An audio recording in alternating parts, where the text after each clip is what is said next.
दोस्तों Hindustan aeronautics limited की बात करें स्टॉक के अंदर फ्राइडे को काफ़ी अच्छी तेजी देखने को मिली। स्टॉक अब आप देखो कि 5000 की तरफ बढ़ता हुआ दिखाई दे रहा है।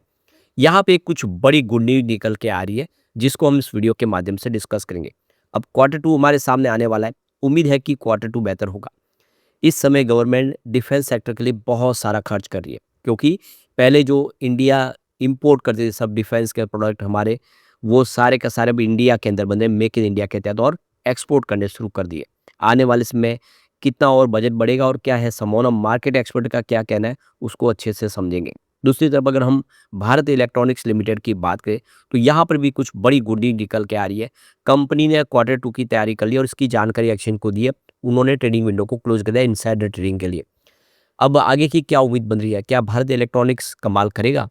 क्योंकि आप देख ही सकते हो कि कंपनी नवरत्न का दर्जा पा चुकी है और काफ़ी अच्छा बिज़नेस कर रही है। ऐसे में आने वाले समय क्या संभावना बनेगी, जानेंगे इस वीडियो के माध्यम से। लेकिन फ्रेंड्स उससे पहले अगर आप पहली बार हमारे चैनल पे आए तो चैनल को सब्सक्राइब कर दीजिए, एक बेल आइकॉन दबा दीजिए ताकि जब भी नया वीडियो बने पहला नोटिफिकेशन आपको मिले। वीडियो पसंद आए तो लाइक से जरूर कीजिए। चलो फ्रेंड्स वीडियो स्टार्ट करते हैं। मैं हूँ आपका दोस्त एस बी दवे और हमारे अपने चैनल ऑनलाइन कमाई में आपका बहुत बहुत स्वागत है। तो सबसे पहले एच के कारोबार की बात करें तो 4871 पर क्लोजिंग थी, जहाँ पे 1.41% की तेजी देखने को मिली, लगभग 1.5% के आसपास की तेजी देखने को मिली। अब गौर करने वाली बात है कि सुबह शुरुआत कमजोर हुई थी, गिरावट के साथ हुई थी, उसके बाद जम के खरीदारी शुरू हुई और जिसकी वजह से एक पॉजिटिव माहौल बना और स्टॉक ने कमाल किया। अब इसकी हम हिस्टोरिकल परफॉर्मेंस को देखें तो 3 मंथ का जो हाई है वो 5065 का, फिलहाल स्टॉक उससे थोड़ा नीचे है। 1 ईयर का इसका 5165 के आसपास का है और 3 ईयर का इसका 5674 का है और 5 ईयर का आई भी यही है जो इसका ऑल टाइम हाई है। तो अभी उस लेवल से स्टॉक देखें तो लगभग आपको 900 रुपये नीचे दिखाई देगा, जो उसने अपना ऑल टाइम हाई बनाया था। अब इसका 3 मंथ का लो देखें तो 4320 का है, वहाँ से स्टॉक काफ़ी अच्छी दौड़ लगा चुका है। और यहाँ पे अगर हम बात करें 1 ईयर के लो की तो वो 3046 के आसपास है। 3 ईयर के लो की बात करें तो 1138 के आसपास था, उस हिसाब से काफ़ी अच्छा कर चुका है। और पिछले 5 सालों का लो मात्र 329 का था, यानी जो स्टॉक 329 के आसपास था वो 5000 को पार किया, काफ़ी शानदार कर चुका है। और अब फिर से यहाँ पे पॉजिटिव माहौल बनने लगा है, क्योंकि पिछले एक सप्ताह में यहाँ पे 2.84% के आसपास की तेज़ी बनी है, जबकि पिछले एक महीने में 9.42% की शानदार तेज़ी बनी है। फिलहाल 3 मंथ के हिसाब से 1.23% की गिरावट है, परंतु 6 मंथ के हिसाब से 12.76% की इसमें तेज़ी बन चुकी है और 9 मंथ के हिसाब से 15.80% की तेज़ी बनी है। ओवरऑल देखें उसका प्रदर्शन काफ़ी बेहतर रहा है। अब यहाँ पे जो बड़ी अपडेट निकल के आ रही है, 2025 में भारतीय रक्षा शेयरों में तेज़ी देखने को मिल रही है। तो ये जो हमारा जो मैन्युफैक्चरिंग जो घरेलू है उसको बढ़ावा सरकार की तरफ से दिया जा रहा है, उसकी कई तरह की घोषणाओं की जा रही है और इसे फिर से इन शेयरों में एक पॉजिटिव माहौल बनने लगा है। पिछले कुछ वर्षों में डिफेंस शेयरों में निवेशकों को मजबूत रिटर्न भी मिला है और इन्होंने अपने रिटर्न से निवेशकों को अमीर बनाया। Apollo micro systems, Axiscades technology और सिका इम्प्लांट सिस्टम 2025 में सबसे ज़्यादा प्रॉफिट कमाने वाले शेयर साबित हुए। कुछ डिफेंस स्टॉक ऐसे हैं जिन्होंने लॉन्ग टर्म में लोगों को मल्टी बैग रिटर्न दिया है, निवेशकों का ध्यान आकर्षित करने में वो कामयाब रहे। तो बढ़ते हुए भू राजनीतिक तनाव और बढ़े हुए सरकारी खर्च ने इन शेयरों में तेजी में एक बड़ी भूमिका निभाई है।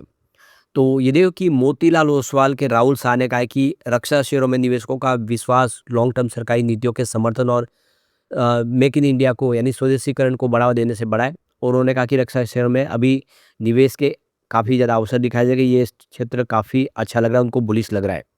राहुल शाह ने कहा है कि रक्षा एक ऐसा क्षेत्र है जहां हमने अप्रैल मई 2025 में कई नई ऊंचाइयां देखी है। इसके बाद फिर हमने कई गिरावटें भी देखी। वैल्यूएशन के लिहाज से कई शेयरों में 15 से लेकर 20% की गिरावट आई है। लेकिन अगर हम बड़े पैमाने पर रक्षा क्षेत्र को देखें तो हमारा मानना है कि यहाँ रिस्क रिवॉर्ड रेशियो अभी अनुकूल है, साथ ही वैल्यूएशन भी कंफर्ट जोन में है। पिछले कुछ वर्षों में हमने रक्षा क्षेत्र में काफ़ी अच्छी वृद्धि देखी है और इससे आने वाले समय सरकारी जो खर्च भी लगातार बढ़ रहा है, सरकार निवेश बढ़ा रही है, तो ये शेयर आने वाले समय बेहतर करते हुए दिखाई देंगे। राहुल शाह ने डिफेंस सेक्टर में Hindustan aeronautics limited, Bharat electronics limited और भारत डायनामिक्स लिमिटेड, इन पर उन्होंने दाव लगाया। ये तीनों उनको अच्छे लग रहे हैं। एक्सपर्ट ने कहा है कि HL 24% ROE के साथ लगातार बेहतर प्रदर्शन कर रहा है। बीईएल में हमने अच्छी वृद्धि देखी है।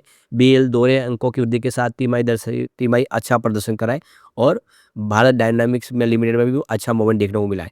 तो ये देख सकते हो कि ये तीनों शेयर है जिसमें मोतीलाल ओसवाल को भरोसा इस समय दिखाई दे रहा है। एक और जो अच्छी गुड न्यूज़ निकल के आ रही है, यहाँ पे देख सकते हो कि तेजस MK-A1 हथियार के ट्रायल पूरे हो चुके हैं। अस्त्र और आसम मिसाइलें भी दिखाई अपनी ताकत। तो आप देख सकते हो कि तेजस कॉम्बैट एयरक्राफ्ट जो एचएल ने अपने स्वदेशी लड़ाकू विमान बनाए, उसका जो परीक्षण है वो पूरा हो गया। यानी जल्द ही है, अब देखो कि सेना को सौंप दिया जाएगा। तो कुल मिला के देखो कि एक ज़बरदस्त काम हो रहा है और ये देखिए एचएल लगातार मेक इन इंडिया के तहत बहुत सारे नए हथियार बना रहे हैं। ऐसे में आने वाले समय में हमारी वायुसेना की ताकत भी बढ़ेगी और इसका फ़ायदा इस शेयर को भी देखने को मिलेगा। सबसे बड़ी बात है कि स्टॉक का जो पी रेशियो बहुत कम है दूसरी पेयर कंपनियों की तुलना में। आप देखिए हिंदुस्तान एरोनॉटिक्स लिमिटेड जिसका पी रेशियो 39.21 का है, जबकि भारत इलेक्ट्रॉनिक्स का 54.84 का है और भारत डायनामिक्स का सीधा 102 के आसपास है। गार्डन रीच का 55 का पी रेशियो है और डाटा पैटर्न का 73 का पी रेशियो है। जेन टेक्नोलॉजी का 53 का पी रेशियो है। अपोलो माइक्रो सिस्टम का 167 का पी रेशियो। आप क्लियरली समझ सकते हो इन सभी कंपनियों की तुलना करेंगे तो है हिंदुस्तान एरोनॉटिक्स लिमिटेड का पी रेशियो काफ़ी लो है। इसका मतलब ये फेयर वैल्यू पे स्टॉक है, आने वाले समय ये काफ़ी बेहतर कर सकता है। चलते हैं भारत इलेक्ट्रॉनिक्स की तरफ। 412 पर क्लोजिंग की 1.53% की शानदार तेजी देखने को मिली। तो फ्लैट शुरुआत हुई, उसके बाद में इसने ज़बरदस्त दौड़ लगाई। अब इसकी परफॉर्मेंस देखें तो 3 मंथ का हाई इसका 432 के आसपास है। अब आप देख सकते हो कि स्टॉक उस लेवल से थोड़ा भी नीचे है। 1 ईयर का हाई इसका 436 के आसपास है और ये इसका 3 ईयर और 5 ईयर का भी है, ये एक ऑल टाइम हाई है। 3 मंथ का लो इसका 361 के आसपास है, जबकि 1 ईयर का लो 240 का है और 3 ईयर के लो की बात करिए 87 के आसपास है। 5 ईयर का लो इसका 28 का है। तो स्टॉक बड़ा मल्टीबैगर साबित हुआ है 5 सालों में और अब बेहतर करता हुआ दिखाई दे रहा है। पिछले एक सप्ताह में यहाँ पे 4.23% के आसपास की तेजी बन चुकी है, जबकि 1 मंथ के हिसाब से 8.96% यानी लगभग 9% की शानदार तेजी बनी है। 3 मंथ के हिसाब से जरूर यहाँ पे 3.19% की गिरावट है, लेकिन पिछले 6 महीनों में 43% की ज़बरदस्त तेजी बन चुकी है और पिछले 9 महीनों में भी यहाँ पे 41% के आसपास की तेजी बनी है। ओवरऑल इसका प्रदर्शन बहुत बेहतर रहा है। अब यहाँ पे जो बड़ी अपडेट निकल गई है, गोल्डमैन सैच्स इस समय एरोस्पेस डिफेंस सेक्टर से संबंधित कंपनियों को लेकर बहुत ज़्यादा बुलिश है और यहाँ पे गोल्डमैन सैच्स का कहना है कि जो हमारा एक्सपोर्ट टारगेट रखा गया है इंडिया का, वो 50,000 करोड़ के आसपास है फाइनेंशियल 2028-29 के लिए। तो लास्ट ईयर 23,600 करोड़ का एक्सपोर्ट किया था इंडिया ने। इसका टारगेट 50,000 करोड़ के आसपास, यानी जो एक्सपोर्ट है उसको दुगना करने का लक्ष्य है आने वाले 2028-29 के साल में। यानी आने वाले 2-3 सालों में हमारा डिफेंस जो एक्सपोर्ट डबल हो जाएगा।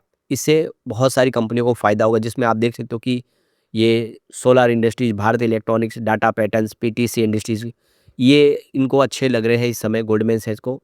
उनको लगता है कि ये स्टॉक आने वाले समय काफ़ी बेहतर कर सकते हैं।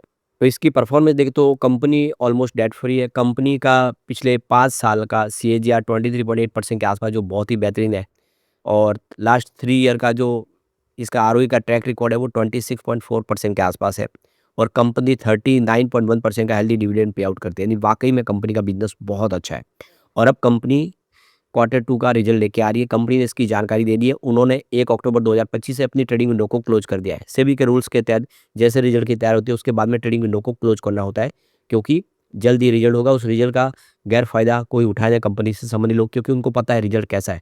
तो कंपनी के बोर्ड के मेंबर, उनके एम्प्लॉइज़ और उनके रिश्तेदार सबके लिए ट्रेडिंग विंडो क्लोज कर दी गई है। ये ट्रेडिंग विंडो तभी खुलेगी जब कंपनी अपना रिजल्ट डिक्लेयर कर देगी और रिजल्ट उम्मीद है कि बेहतर है। लगातार अगर आप देखें तो रिजल्ट बेहतर हो रहा है। मार्च 2023 में सेल्स कंपनी का 17,734 करोड़ के आसपास था, वो इस TTM 23,965 करोड़ तक पहुंचा है।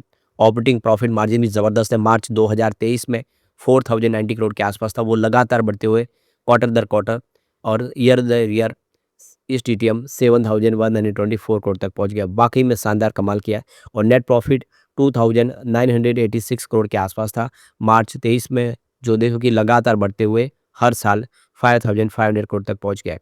तो वाकई में आप देख सको कि साल दर साल कंपनी का बिजनेस अच्छा हो रहा है। कोई ऐसा साल नहीं है जब कंपनी का प्रॉफिट या रिवेन्यू में गिरावट देखने हुई। तो कंपनी का रिवेन्यू प्रॉफिट लगातार बढ़ रहा है, यानी बिजनेस पटरी पे है।